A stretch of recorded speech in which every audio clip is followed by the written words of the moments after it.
Naruto அனிமேல Itachi Uchiha எதுக்காண்டி leaf வில்லேஜை சூஸ் பண்ணி அவனோட கிளான் மெம்பர்ஸ் எல்லாத்தையுமே கில் பண்ணான் அதை பற்றி இன்னைக்கு பார்க்க போகிறோம். பல வருஷமா இட்டாச்சி உச்சிகாவை நம்ம எல்லாருமே ஒரு ட்ரேடரு, கோல்டு பிளட்டட் கில்லர்னு நினச்சிட்டு இருந்தோம். பட் உண்மை வந்து அதை விட ரொம்பவே டார்க்கராகவும் டீப்பராகவும் இருந்துச்சு, சேடராகவும் இருந்துச்சு. ஏன்னா இட்டாச்சி உச்சிகா வில்லன் கிடையாது, அவர் லீஃப் வில்லேஜோட கிரேட்டஸ்டான ஹீரோ. அவரை ஃபோர்ஸ் பண்ணி இம்பாசிபிளான சாய்ஸ் எடுக்க வச்சிருப்பாங்க, லைக் கிளானா இல்லைனா வில்லேஜ் ஆண்டி. First of all Itachi Uchiha பொறுத்த வரைக்கும் ஒரு ஜீனியஸ். அவர் சின்ன வயசுலேயே வார பார்த்தவர். வாரம் மூலமா என்னென்ன விஷயங்கள் நடக்கும்னு அவருக்கு தெளிவாக தெரியும். அதனாலேயே வயலன்ஸை வெறுத்தாரு, அமைதி மட்டும் தான் இருக்கணும், பீஸ் மட்டும் தான் இருக்கும்னு நினைச்சாரு.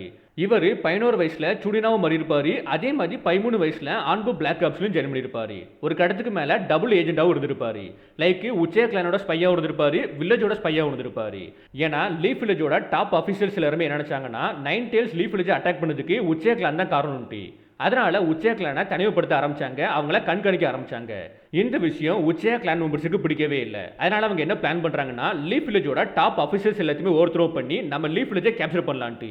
ஸோ ரெண்டு சைடுமே டென்ஷன்ஸ் வந்து அதிகமாயிட்டே இருக்குது, ஒரு சிவில் வாரம் நோக்கி போயிட்டு இருக்குது. இட்டாச்சுமே ட்ரை பண்றாரு ரெண்டு சைடுமே பேட்ச் வர்த்த மூலமா அமைதிக்குள்ள போகன்ட்டு. பட் வில்லேஜோட எல்டர்ஸா இருக்கட்டும், அதே மாதிரி கிளான் மெம்பர்ஸா இருக்கட்டும், ரெண்டு பேருமே அதுக்கு ஒத்து வர மாட்டாங்க. நம்ம டான்ஸோ வந்து உச்சிகா மெம்பர்ஸ் அட்டாக் பண்றதுக்கு முன்னாடி நம்ம ஃபர்ஸ்ட் ஸ்ட்ரைக் பண்ணிடலாம்னு நினைச்சிட்டு இருக்கான். ஃபுகாகா உச்சிகாவுமே அட்டாக் பண்றதுக்காண்டி பிளான் பண்ணிட்டு இருக்கான். இந்த மாதிரி டைம்ல தான் சிசி உச்சிகாவுமே ஒரு பிளானை கொண்டு வராரு.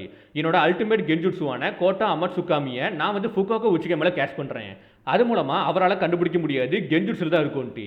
ஸோ என்னால் அவர் மைண்டை சேஞ்ச் பண்ண முடியும், இந்த பிரச்சனையை சால்வ் பண்ண முடியும்ட்டு சிசி உச்சிகா சொன்னான். பட் டான்ஸோ இதையுமே த்ரெட்டாக பார்த்தா இந்த பவரை லீஃப் வில்லேஜுக்கு எதிராக யூஸ் பண்ண முடியும்ட்டு சிசி உச்சிகாவோட ஒரு ஐயை எடுத்துருவான், ஒரு கண்ணை எடுத்துருவான். அதனால சிசி உச்சிகாக்கு வேற வழி இல்லாமல் இட்டாச்சி உச்சிகா கிட்ட அவனோட இன்னொரு கண்ணை கொடுத்துருவான், கொடுத்து இறந்து போயிடுவான். இறக்கிறதுக்கு முன்னாடி வில்லேஜை வந்து ப்ரொடெக்ட் பண்ணி என்னோட வில்லை வந்து கேரி பண்ணிட்டு. இந்த விஷயம் இட்டாச்சி உச்சிகாவை உடச்சிரும். ஏன்னா சிசி உச்சிகாவும் இட்டாச்சி உச்சிகாவும் ஒரே ட்ரீமை தான் ஷேர் பண்ணுவாங்க. இப்போ இந்த டிராமா மூலமா இட்டாச்சி உச்சிகாக்கு மேங்கிக்கும் சரிங்கனமே அன்லாக் ஆகுது, அண்ட் இட்டாச்சி உச்சிகாக்கு புரிய ஆரம்பிக்குது. ரெண்டு சைடுமே ஹேட்ரஸ் வந்து அதிகமாக இருக்குது, அண்ட் சேம் டைம் பீஸ் வந்து ஏதாவது ஒரு சைடு இழப்பு இல்லாமல் ஏற்படாதுன்ட்டு அவருமே ஒரு பாத்தை சூஸ் பண்ணுறாரு. லீஃப் வில்லேஜோட ஆஃபரை எடுத்துக்கிட்டு கிளானை வந்து மேசகர் பண்ணுறாரு ஓபிட்டோட ஹெல்ப் மூலமா. ஏன்னா இட்டாச்சி உச்சிகாக்கு தெளிவாக தெரியும் ஓபிட்டோ இருக்கான்ட்டு. ஸோ ஓபிட்டோ கிட்ட ஹெல்ப் கேட்டு ஒரு நைட்டில் வந்து மொத்த கிளானையுமே மேசகர் பண்ணுறான். அண்ட் இட்டாச்சியுமே எல்ட்ரஸ் கிட்ட சொல்லியிருப்பான், என்னோட பிரதரை நீங்கள் ஒன்றும் பண்ணக்கூடாதுன்ட்டு.